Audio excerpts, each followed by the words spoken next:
Hey everybody, in this next video lesson we're going to talk about acid and base strength. Now, one common misconception about strength of acid or strength of base is that strength is dependent on the concentration, such as like a 10 molar acid is stronger than a 1 molar acid.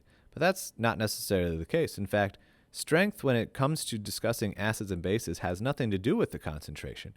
In fact, the strength of an acid of a base depends on how many of the H pluses or how many of the OH minuses ions get generated when they get dissolved into solution. So in other words, it basically means how soluble they are, how much they dissolve. A strong acid and a strong base will completely ionize or will completely dissolve in water.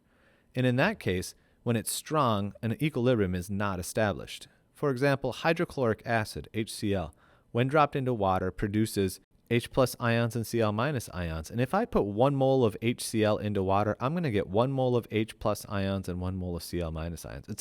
It's a complete ionization. It's a 1-to-1 mole ratio. This is not an equilibrium. They do not have dynamic equilibrium where some of it reproduces HCl. This is very products favored. They are such products favored situations that their K values are so big that they don't even calculate them. There are only a handful of acids that are considered strong acids, and they're listed over here on the left-hand column. HCl, HBr, HI, this is HClO4, HNO3, and H2SO4. But a quick word of note, of the H2SO4, only the first hydrogen that comes off is considered strong. The second hydrogen is not a strong acid. But when it comes to the bases, it's all hydroxides. It's all of your group 1 metals with hydroxide and most of your group 2 metals with hydroxide. So if it's got a hydroxide, chances are it's a strong base. Not all the group 2 metal hydroxides are strong bases, but most of them are. Now, I'm not going to make you remember those exceptions. For example, beryllium hydroxide is not a strong base, but I just wanted to show you a list of these so that you see them in print. You go, HBr, oh, that's a strong acid, or KOH, oh, that's a strong base. A quick word of note on the acids, the only halogen that is not listed in the strong acids is HF, and HF is considered a weak acid because it doesn't 100% ionize when it's dropped into water. You might get 1 mole of HF in the solution, but only half of the HF molecules dissolve, and if it's not 100%, then it's got to be weak. Now the reason is the fluoride ion is so electronegative that it wants to hold on to the hydrogen atom, and it doesn't want to let it release into water. It doesn't want to ionize. It wants to stay together. That's a characteristic of a weak acid. Now those were strong acids. What about the weak acids? Weak acids or bases have a noticeable percentage that do not ionize. So in other words, if I put 1 mole of a weak acid into water, I'm not going to get 1 mole of H plus ions and 1 mole of the conjugate base ions. In fact, I might even get 0.01 moles or 0.0001 moles. In fact, some of these are so weak that they essentially don't ionize at all, but they ionize a little bit, and that results in an incredibly small Ka value. Now, Ka is nothing more than an equilibrium constant, and this table over here talks about some of the strong acids on top, and as I mentioned on the last slide, some of these strong acids have such a large ionization that their Ka values are just large. They don't even calculate them. But some of these weak acids, like hydrofluoric acid I was telling you about, I think I mentioned on the last slide that it was about 50%. It's much less than 50%. If 1 mole of HF got put into water, I would only get 0.00074 moles of the H ions dissolved into the solution. So it ionizes a very, very small amount because the fluorine wants to hold on to that hydrogen so strongly. So the smaller the number for a Ka value, the weaker the acid. Acetic acid, which is essentially vinegar, is another weak acid, and it ionizes very, very small. This Ka value is 1.8 times 10 to the negative fifth.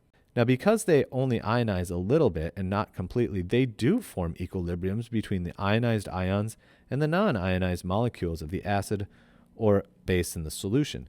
So, for example, hydrofluoric acid here, we write it with a double-sided arrow because the HF will ionize to become H plus and F minus, but this is a reactants-favored equilibrium because, as you see, the hydrofluoric acid has a Ka value that's very small, which is characteristic of a reactants-favored situation.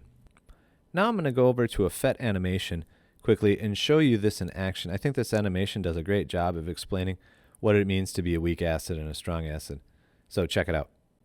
Hey there, you're looking at the FET that I was talking about in the video lesson. And I've lost the functionality of my pointer, so you just have to kind of follow along as I describe what's going on the screen. So down here in the lower left-hand corner, you can see a general formula of an acid. You've got HA plus H2O, giving you the conjugate base A minus and H3O plus. And in the little magnifying glass, you can see that there's a lot of HA. It's the gray particles. Those gray particles represent the dissolved HA, but they're not ionizing, because if they'd ionize, they'd turn to blue and red particles. Now, if you see over here on this little slider, kind of in the middle of the screen, it says I can make the acid stronger by sliding it to the right. Now, you can't actually make an acid stronger, but this little simulation shows it how you can do it. It's pretty awesome. So if I slide it to the right, you can see that I'm losing some HA ions and I'm gaining A minus and H3O plus ions because I'm converting some HA to their ionization. So it's becoming stronger as I slide it to the right. I'm going to slide to the right some more, and I'm losing more of the HA. All that gray is disappearing, and it's turning into more A minus and H3O plus. And if I get it all the way to the end, I have essentially all A minus and H3O plus and very few HA. That would be the strongest it could possibly be. So this slider, move it back to the left. Sorry about the sound effects. But if I slide all the way to the left, where it's incredibly weak, I have all HA. Although it's dissolved, it's not ionized. And that means it's a weak acid because it's got to ionize into A minus and H3O plus in order to be a strong situation. So this is an example of weak situation. So I hope this little demonstration shows you the difference between what it means to be a weak acid and what it means to be a strong acid, because strong acids ionize more completely, where weak acids ionize much less completely. Now, don't you think, after all this conversation about strong acids and weak acids, that there would be a great way to quantify this? Well, you're in luck, because that's the next video lesson. Well, that takes care of this video lesson. Thanks for watching.